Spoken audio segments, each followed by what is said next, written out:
And church leaders have also weighed in on the state of the nation. Let's listen to their statement from Ufungamano House here in Nairobi, live from there. Kenya has today met here to Ufungamano House to review the state of the nation following the fresh presidential election held on 26 October 2017 and the subsequent declaration of the results yesterday. We were encouraged by the exhortation found in Ephesians chapter 6, verse 10 and 11, which says, "Finally, be strong in the Lord and in his mighty power. Put on the full armor of God so that you can take your stand against the devil's schemes."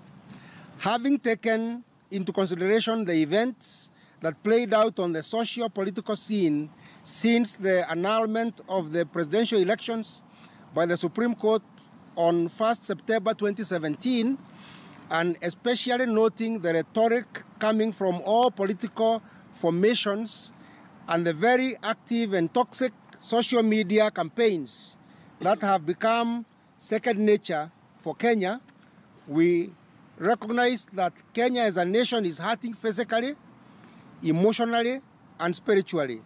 We have reflected on this and wish to share the following message. Mourning Bishop Korir. We wish to share a message of condolence with the Eldoret Diocese of the Catholic Church, the entire Catholic Church family, and the entire nation of Kenya following the sudden demise of Bishop Cornelius Korir. He has left a gap in the religious leadership of this nation that will not be easily filled.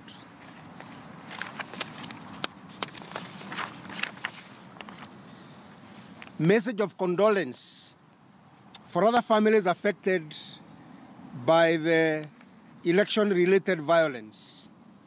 We take this opportunity to pass a message of condolence to the families of all our brothers and sisters who have been killed during the skirmishes between police and demonstrators. We pray that God will give you strength and consolation as you mourn your loved ones. We are also praying for those who are injured, including police officers, for quick and complete recovery. We nonetheless note with great sorrow that once again, innocent blood has been sacrificed at the altar of political competition and militancy for no good reason. From the obtaining reports, some of those who died allegedly in the hands of police may have been innocent Kenyans who were caught up in the fracas while not actually engaging in criminal activity. Respect the sanctity of human life. We strongly condemn the choice of politicians and their followers who engage in activities that breach our laws, thereby exposing vulnerable Kenyans to danger. We also condemn the ugly incidents involving police excesses in Nyanza and other parts of Kenya, occasioning the unnecessary loss of life and injury. Whereas we appreciate the difficult circumstances under which our security agencies operate, it is our considered opinion that in most cases, they resort to the use of live bullets, yet there is opportunity to use non-lethal means of riot control. Whatever the circumstances, we remind the police to always seek to protect the sanctity of human life. We also call upon the Independent Policing Oversight Authority to expediently investigate the circumstances surrounding every death so that those found culpable may be prosecuted. On the outcome of the fresh presidential election, the NCCK recognizes that on the 1st of September 2017, the Supreme Court made a ruling that required the Independent Electoral and Boundaries Commission, IEBC, to conduct fresh presidential elections within 60 days in line with the country's constitution and attendant laws. In line with that ruling, Kenyans were accorded an opportunity to exercise their civic duty on 26th of October 2017.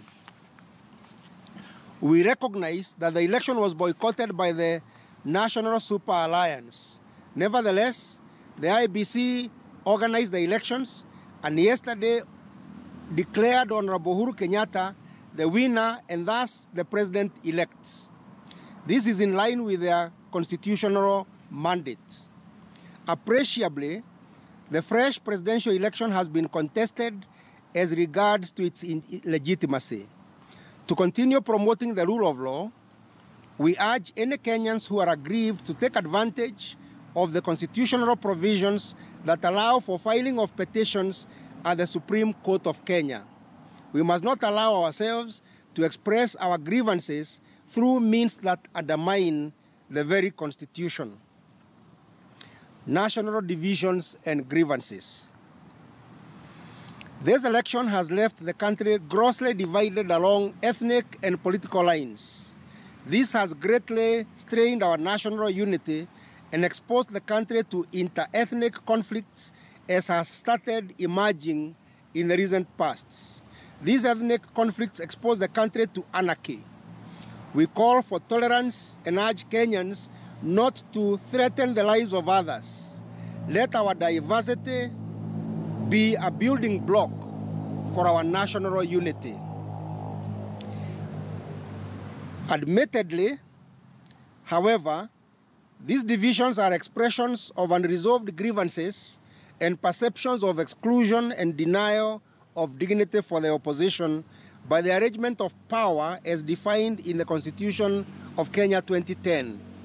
We note and support the calls for dialogue by all actors to resolve this underlying problem that cannot be resolved through elections.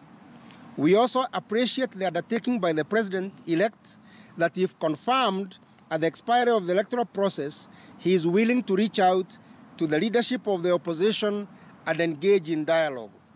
We urge that this dialogue is expanded to be a national conversation that includes all Kenyans so as to harness our diversities.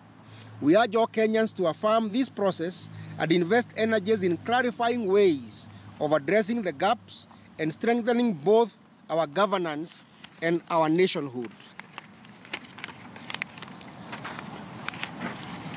The NCCK proposal on the way forward.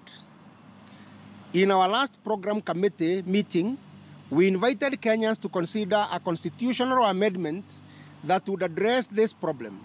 We hereby restate the proposal and appreciate that it can be improved. We recommend that Kenyans, through Parliament, amend the Constitution of Kenya 2010 to provide for A, an expansion of the executive to provide for the President to appoint a Prime Minister and 2 deputies as part of the executive of the winning party or coalition. The Prime Minister and Deputy Prime Ministers will sit on the cabinet and may answer questions in Parliament. These positions can be ascribed other names. We hasten to add that this is an expanded executive of the winning party or coalition. It is not a nusu mkate arrangement.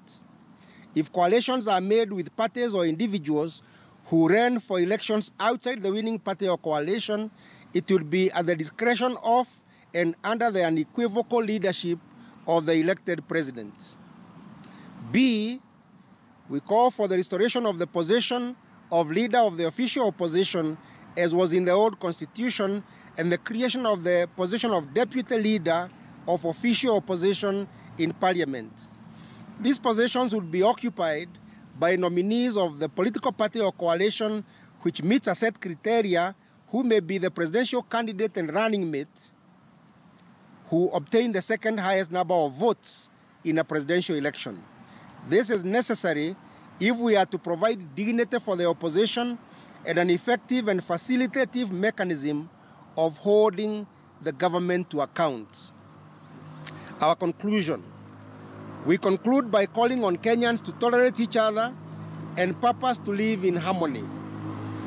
Let us focus on what brings us together and the unique opportunities presented that make Kenya stand out in this region. As we do that, we should always bear in mind that in order not to allow politics to divide us, we must deal with each other honestly and authentically without evading our contradictions. We must seize the available opportunities to entrench our democracy and operationalize both the letter and spirit of the Constitution of Kenya 2010. God bless Kenya. This statement is signed on this 31st day of October 2017 at Ufungamano House, Nairobi, by Archbishop Moffat Kilioba, the chairperson of the program committee, and the Reverend Canon Peter Karanja, the general.